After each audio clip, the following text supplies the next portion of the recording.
इस अशोक नगर में और अशोक नगर के भी ई ब्लॉक की बुद्ध विहार में बोधिसत्व बाबा साहब डॉक्टर अम्बेडकर की प्रतिमा को स्थापित करके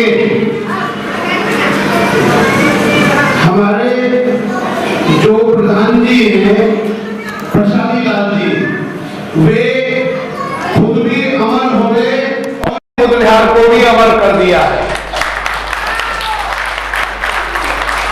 जब तक ये अशोक नगर रहेगा, प्रसादी लाल प्रधान जी का नाम हमेशा स्वर्ण अक्षरों में बौद्ध धर्म के बुद्ध विहारों में लिखा जाएगा। यहां पर बहुत प्रधान हुए, लेकिन जो प्रधान हमारे प्रसादी लाल जी ने काम करके दिखाया है, वो बोलते बहुत कम है, काम करते बहुत ज्यादा है। वो बोलते बहुत कम है, आपने देखा होगा यहाँ सैकड़ों प्रोग्राम हुए हैं, वे कभी नहीं बोलते, लेकिन काम 24 घंटे करते हैं। और उनके इस बौद्ध धर्म के बढ़ाने के कार्य में एक बार सब तालियां बजा के प्रसादी लाल जी का स्वागत करें। मेरे धम्म बंधुओं, भारत के अंदर बौद्ध धर्म बहुत मजबूती से और बहुत तेजी से फैल रहा है। आज से 150 साल पहले कोई बुद्ध का नाम भी नहीं जानता था। आज से 150 साल पहले आम आदमी को एक पुस्तक भी भगवान बुद्ध के बारे में पढ़ने के लिए नहीं मिलती थी। और आज हर बुद्ध विहार में बुद्ध जयंती मनाई जा रही है और हर जगह बुद्ध की जय जयकार हो रही है। तो ये बौद्ध धर्म बड़ी मजबूती से, बड़ी तेजी से देश में फैल रहा है। इस देश में कभी किसी भी व्यक्ति की जयंती नहीं मनाई गई है। इस दुनिया में किसी व्यक्ति की जयंती नहीं मनाई गई है। जयंती मनाने का काम सबसे पहले तथागत गौतम बुद्ध की का इस दुनिया के अंदर बौद्ध धर्म के अनुयायियों ने ही तथागत बुद्ध की जयंती का मनाने का बुद्ध आरंभ किया है। रामकृष्ण किसी की जयंती आज से 50-100 साल पहले नहीं मनाई जाती थी। दूसरी बात सबसे महत्वपूर्ण जो आप लोगों को जानना है कि जो जब जीसस क्राइस्ट ने कहा कि आपके गाल पर कोई एक थप्पड़ मारे तो दूसरा गाल उसकी तरफ कर दो, तो उनके एक शिष्य ने एक बार पूछा कि हमें गाल कितनी बार इधर से इधर करना है, तो उन्होंने कहा 77 बार करना है। जब इस बात को हम चीन के फिलोसफर लाओसे से पूछते हैं कि हमने अपना गाल उधर करना है, दूसरी तरफ करना है, तो लाओसे कहता है कि अगर आप गाल दूसरी तरफ करते हो तो गाल पर थप्पड़ लगवाने का काम आप खुद स्वीकार करते हो।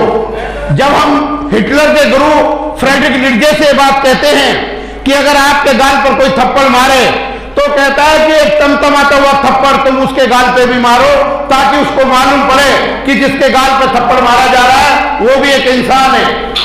लेकिन जब हम तथागत गौतम बुद्ध की बात करते हैं तो बुद्ध कहते हैं अगर आपके गाल पर कोई चांटा मारता है और चांटे के मारने से दुख होता है, तो तुम किसी के गाल पर चांटा मत मारो, क्योंकि चांटे के मारने से दुख होता है। बुद्ध कहते हैं कि अगर आपको कोई गाली देता है और गाली को देने से दुख होता है, तो तुम किसी को गाली मत दो, क्योंकि गाली के देने से दुख होता है। आज विश्व में चाहे यूक्रेन का युद्ध हो चाहे रूस का हो, सबसे ज्यादा बुद्ध की जरूरत है। आज विश्व के सामने दो ही विकल्प हैं, युद्ध को चुने या बुद्ध को चुने।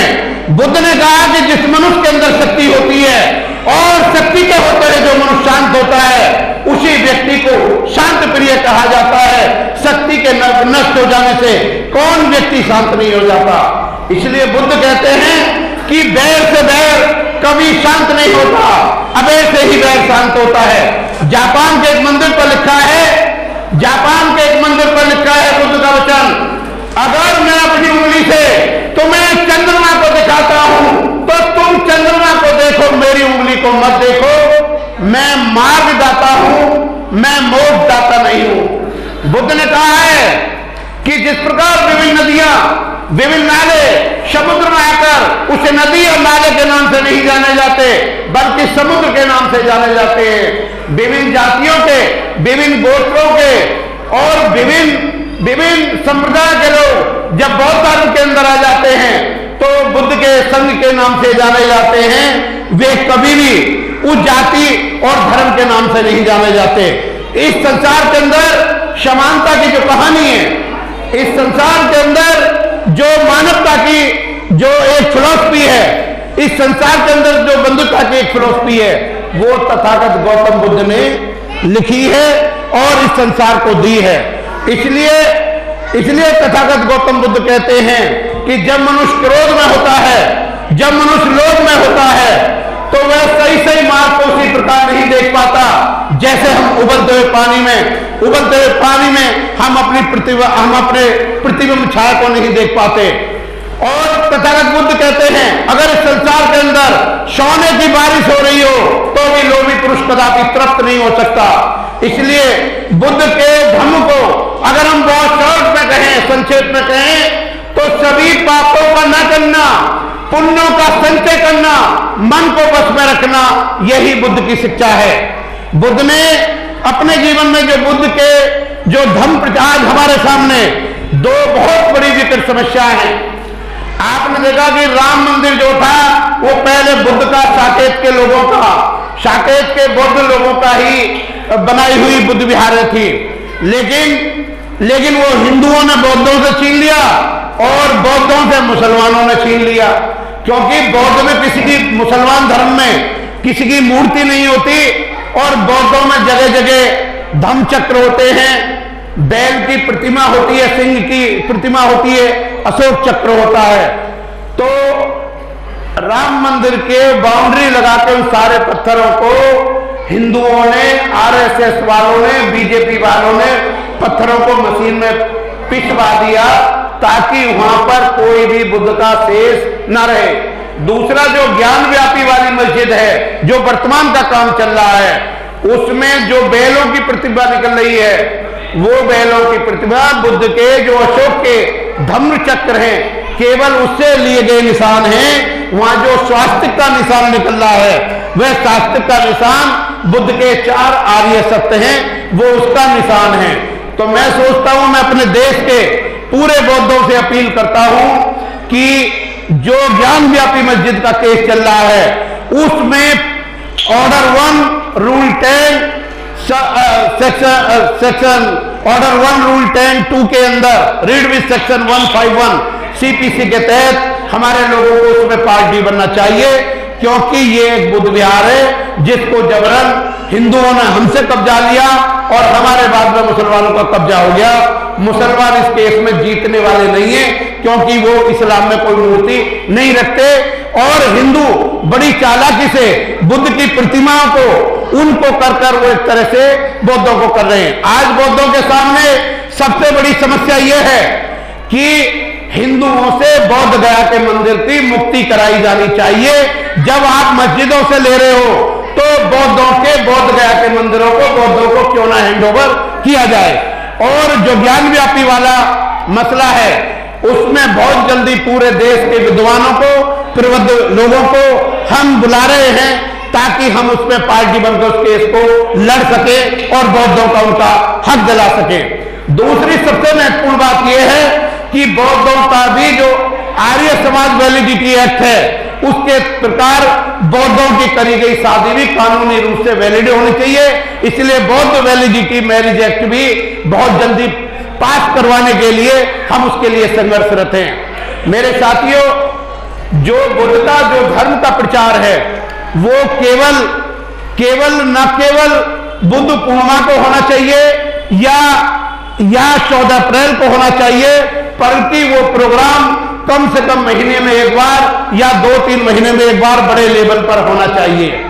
मैं आपको बताना चाहता हूं कि आप जो भी बौद्ध धर्म का प्रोग्राम कर रहे हो, ये मानवता का प्रोग्राम है, ये सारे संसार के लिए मानवता का प्रोग्राम है और इससे उत्तम कोई कार्य नहीं है। एक बार मलिंद प्रश्न नाम की पुस्तक में लिखा है, मलिंद प्रश्न की जो पुस्तक है, उस पुस्तक में लिखा है जब भिक्षु नागसेन जी उनसे पूछते हैं कि किसी धर्म के पतन के या गिलानी के क्या कारण होते हैं, तो पहला कारण बताते हैं कि पहला कारण यह है कि जो धर्म सच्चाई पर टिका नहीं होता, जो धर्म वो थोड़े समय के बाद में नष्ट हो जाता है। आम व्यक्ति और महिलाओं के लिए बुद्ध विहार या मंदिर अपने श्रद्धा को प्रकट करने के लिए होते हैं। तीसरा कारण नागसेन जी बताते हैं, जब दूसरे लोग धम्म पर आलक्षण लगाते हैं और उनका जवाब देने के लिए विद्वान पुरुष नहीं होते तो धम्म की गिलानी होती है। मेरे साथियों, मैं अंत में एक बात ही आपसे कहूंगा, क्योंकि हमारे बीच में Sitaram ji engineer, chief engineer साहब हैं, उनको हमें बुलाया, उन्होंने हमारा स्वीकार किया है। मैं अंत में एक बात कह के अपनी बात को समाप्त करूंगा। जुल्मों का बीज हम बोने नहीं देंगे, जुल्मों का बीज हम बोने नहीं देंगे, अपने भारत को आग हम लगने नहीं देंगे। ए वतन तेरी खुशियों की कसम, तेरे दामन को दाग हम लगने नहीं देंगे। बहुत बहुत धन्यवाद। Thank you.